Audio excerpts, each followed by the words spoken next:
मध्ये नमक, कांदा चांगला भाजून घ्यायचा आहे।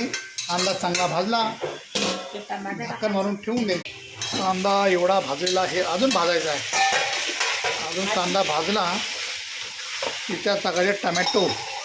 टमॅटो भाजून झालेला आहे।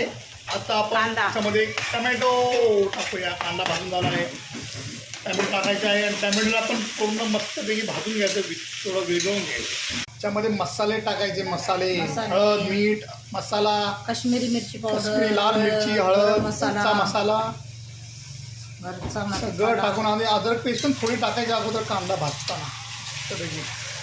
मस्त परतून घ्यायचं चांगलं तेल सुटेपर्यंत।